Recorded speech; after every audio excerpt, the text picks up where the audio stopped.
The stone you are looking at right now is dull and scratched and honestly rather ugly, and it is worth thousands of dollars. Nobody walking past it would ever give it a second glance, and that is exactly the reason it was still lying there to be found. Because the gemstones you see glittering in a jewelry store window look absolutely nothing like the way they came out of the ground.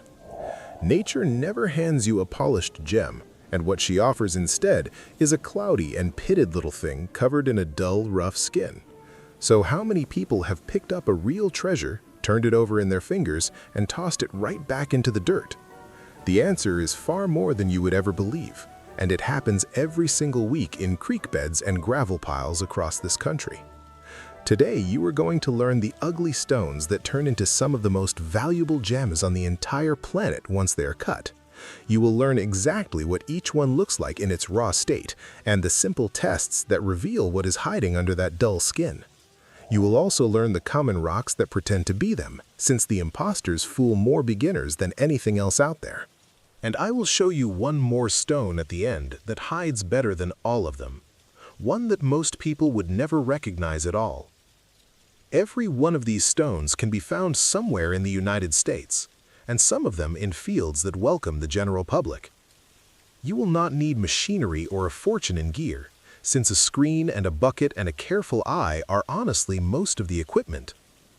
Think about that, because an ordinary person with a screen and a bucket really can walk out holding something genuinely valuable. The truth is that the cutting wheel is what creates the sparkle, and the stone itself only ever carried the promise of it. Cutting a rough stone can multiply its worth many times over, which is why the ugly version sells for so little to those who do not know.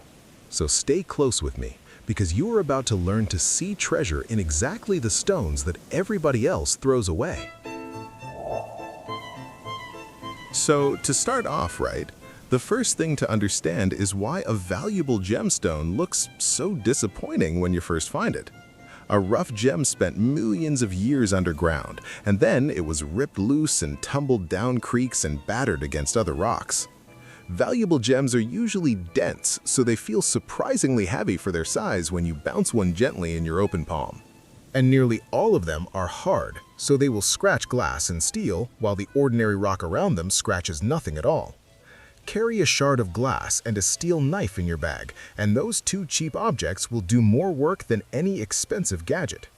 Always scratch the stone against the glass rather than the other way around, and then wipe the mark to see whether it truly cut in. One more trick costs nothing, which is simply wetting the stone, since water fills the scratches and lets the true color shine out.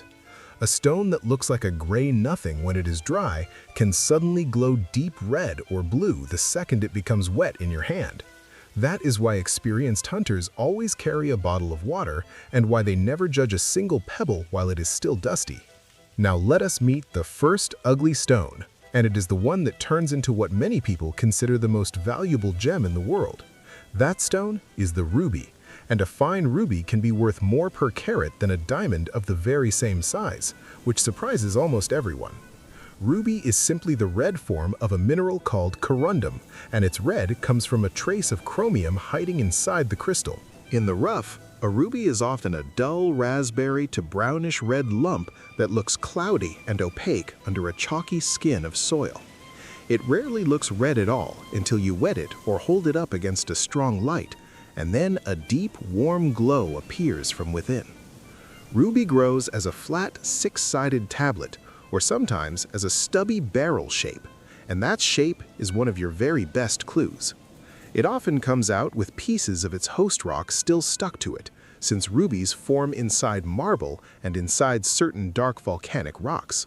So a red crystal still welded to a chunk of pale marble is a wonderful sign, and it is exactly what a beginner should be hunting for.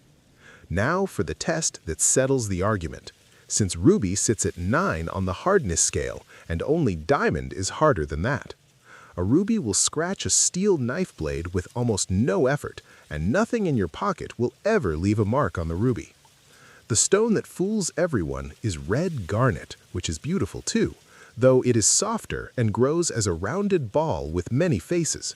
So a red stone with 12 faces is a garnet, while a red stone shaped like a flat six-sided tablet is almost certainly a ruby. In this country, the best-known ruby ground sits in the Cowie Valley near Franklin, North Carolina, where fee dig mines welcome visitors.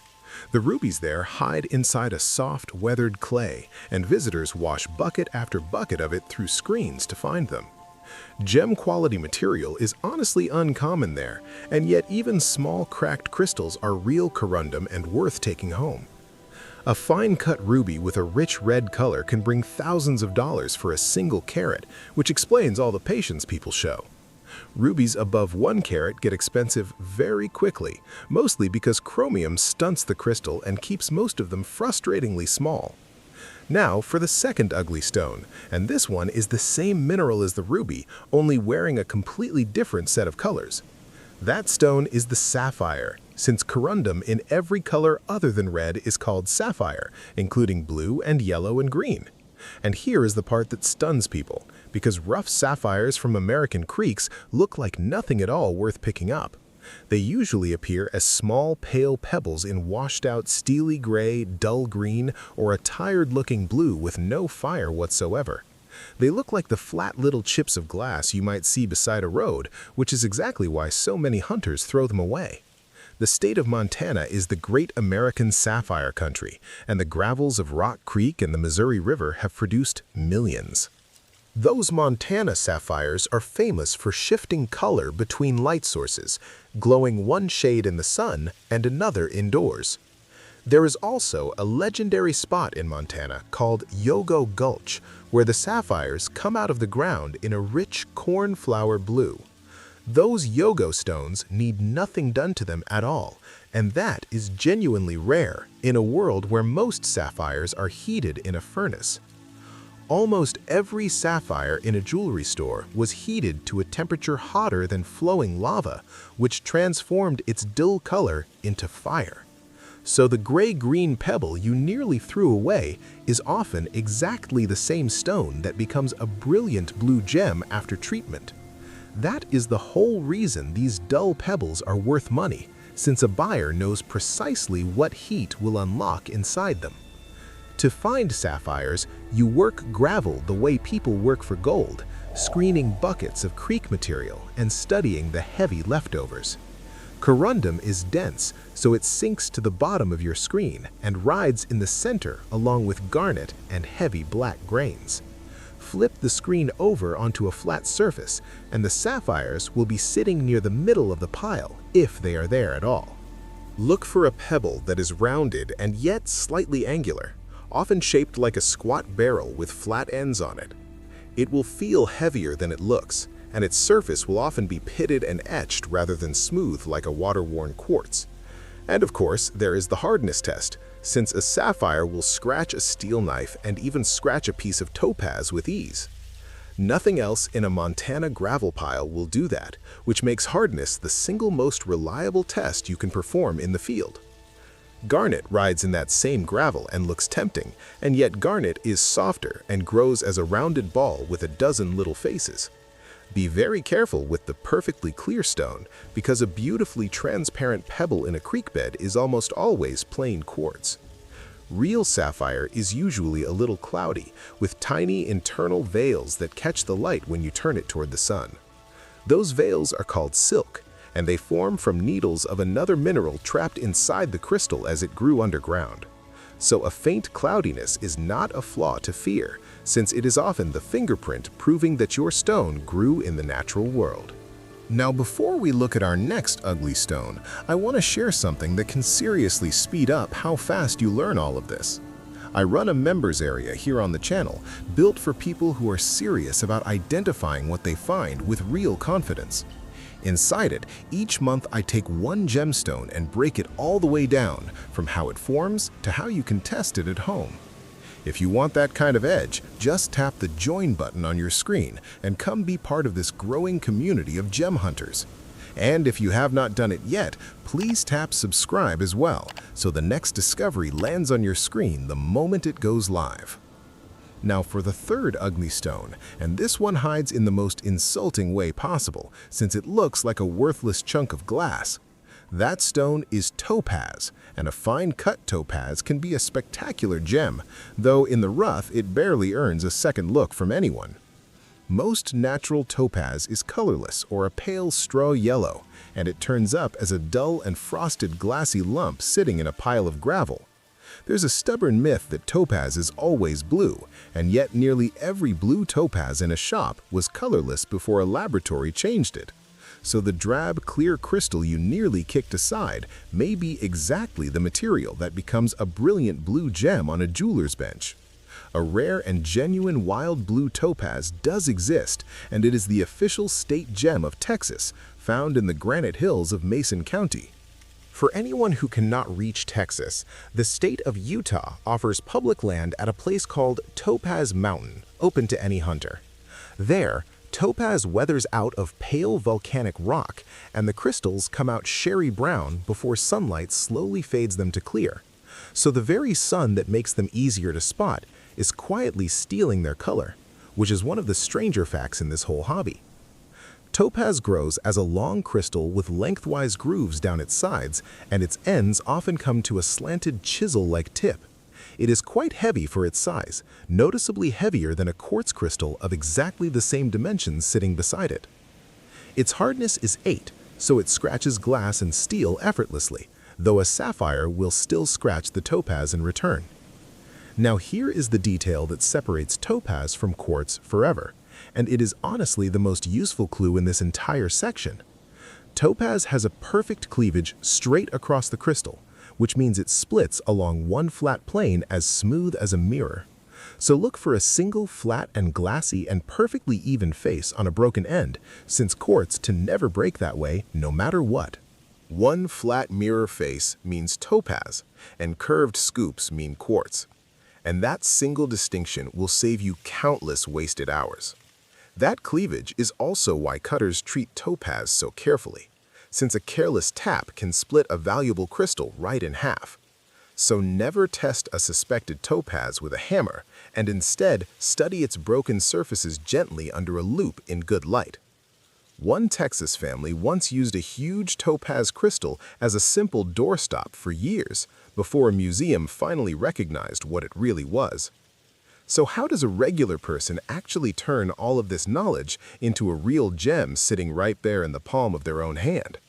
It always starts with the ground beneath you, since these stones only appear where the right kind of rock lies somewhere below.